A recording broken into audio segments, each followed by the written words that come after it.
అందరికీ నమస్కారం.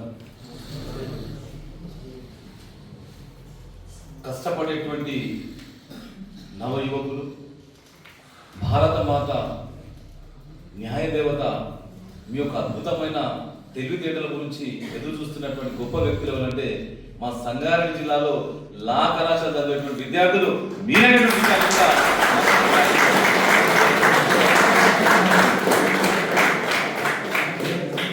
కష్టాన్ని ఇష్టపడేటువంటి వ్యక్తులు, సమస్యలను పరిష్కరించేటువంటి వ్యక్తులు, సమస్యలు మిమ్మల్ని చూస్తే పారిపోయి ధైర్యం ఉండేటువంటి వ్యక్తులు ఎవరంటే మా సంగారెడ్డి జిల్లా అన్నటువంటి జ్యోతులు మీరైనటువంటి విషయాన్ని కూడా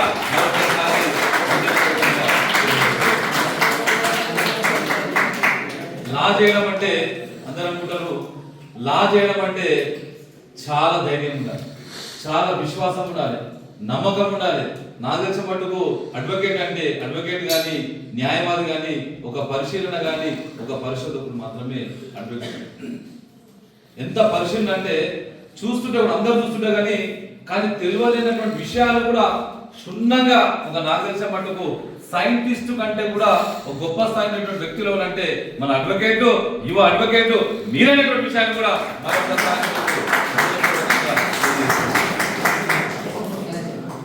ఇంకోటి, నేను చాలా యూనివర్సిటీ కానీ అక్కడిక్కడ చాలా వెళ్తుంటా కానీ ఈ యూనివర్సిటీ యొక్క ప్రత్యేకత ఏమున్నదంటే ఈ లాకు సంబంధించినటువంటి యూనివర్సిటీ దీనికి సంబంధించినటువంటి కాలేజ్ ప్రత్యేకత ఏముందంటే ఇక్కడ విద్యార్థి లెవెల్లో ఫ్యాకల్టీ లెవెల్లో గుర్తుపట్టలేదు, విద్యార్థి లెవెల్లో ఫ్యాకల్టీ లెవెల్లో గుర్తుపట్టలేకపోయినా. ఎందుకంటే వాళ్ళు కూడా విద్యను అభ్యసించేటువంటి వ్యక్తులేగా ఒక మంచి నాకు తెలిసిన మటుకు ఈ లా కళాశాల మనం అందరం అనుకుంటాం కానీ నా దృష్టిలో మాత్రం ఈ లా కళాశాల కాదు, ఇది ఒక భారత మాత నాకు తెలిసిన మటుకు న్యాయ దేవత, నిజమైనటువంటి న్యాయాన్ని ఇచ్చేటువంటి ఒక న్యాయ దేవాలయమైనటువంటి విషయాన్ని అయితే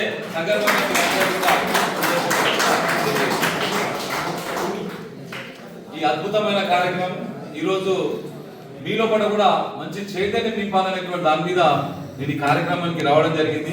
ఈ కార్యక్రమానికి రాగానే మన ప్రిన్సిపాల్ గారు నిరక్షన్ రావు సార్ గారు ఆయన రాగానే ఎంతో ప్రేమతోని మేము కూర్చోగానే వాటర్ తెచ్చిచ్చిండ్రు, దాని తర్వాత టీ తెచ్చిచ్చిండ్రు. మేము సార్లు చూడండి మా కడుపు నిండిపోయింది, ఆ టీ తాగల అవుతానేటువంటి దాని ఉంటే ఆయన యొక్క ప్రేమ ఆ రకంగా ఉన్నటువంటి మా నిరీక్షణ నిజంగా నిరీక్షణ లేనటువంటి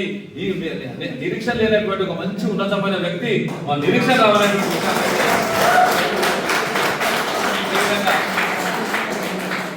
పక్కకున్నటువంటి యువ మిత్రుడు మొన్ననే 22,000 మంది మన ఫుడ్ సేఫ్టీకి సంబంధించినటువంటి దాని మీద అందరు ఎగ్జామ్ రాస్తే మన సంగారెడ్డి జిల్లా సదాశివపేట నుంచి రీసెంట్ గా ఎన్నికైనటువంటి గెలిచినటువంటి మన జాబ్ పెట్టినటువంటి మిత్రుడు మా రాజేశ్వర్ గారికి, అదేవిధంగా చైతన్య మేడం గారికి, అదేవిధంగా మా మిత్రుడు పూల్ సింగ్ గారికి, అదేవిధంగా సుమన్ గారికి, మా బిడ్డల్ గౌడ్ గారికి, మీ ఫ్యాకల్టీ అందరూ కూడా గతంలో నాకు పరిచయం ఉన్నటువంటి ఆకాష్ గారికి, అదేవిధంగా రాము గారికి, సురేష్ గారికి, ఇంకా చాలా మందికి ఉన్నటువంటి అందరూ కూడా నాకు పరిచయం ఉన్న మిత్రులు అందరూ కూడా నేను పేరు పేరున ధన్యవాదాలు తెలియజేస్తున్నాను. అయితే అడ్వకేట్ కావాలనుకుంటున్నాను, ఎంతమంది ఉన్నారు ఇలా అడ్వకేట్ కావాలనుకుంటున్నారు? అంటే సగం అడ్వకేట్ పెడితే సగం అడ్వకేట్ లేదనే అంటే సగం మిగతా మంది కాదా? రైట్. అంటే మీరు అడ్వకేట్లు కావాలనుకుంటారు, నిజంగా చెప్తున్నా కదా. మీరు ప్రతిరోజు నాకు తెచ్చమటు ప్రతిరోజు ప్రతి విషయాన్ని కూడా పరిశీలన చేయాలి, పరిశోధన చేయాలి. ఎందుకు జరుగుతుంది అనేటువంటి దాని మీద కూడా కొత్త రకమైనటువంటి ఆలోచన చేసేటువంటి ప్రయత్నం, ఆలోచన చేస్తుంటేనే మన కొత్త రకమైనటువంటిది ఉత్పన్నమైనటువంటి అవకాశం. చిన్న ఎగ్జాంపుల్ చెప్తాను మీకు. ఏదైనా సరే మన జీవితంలో విజయం సాధించాలంటే ఫస్ట్ మనకి ఏం కావాలి? మనకి ఏంటంటే ఆలోచన కావాలి.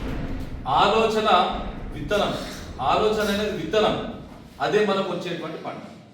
మన ఆలోచనలో మనకు ఒక ఎకరం ఉందనుకో, పొలంలో బెండకాయలు పెట్టామనుకో మనకి ఏమొస్తుంది ఆకాష్? ఏమొస్తుంది రాములు? బెండకాయలు వస్తుంది. వంకాయ పంట వస్తుందా?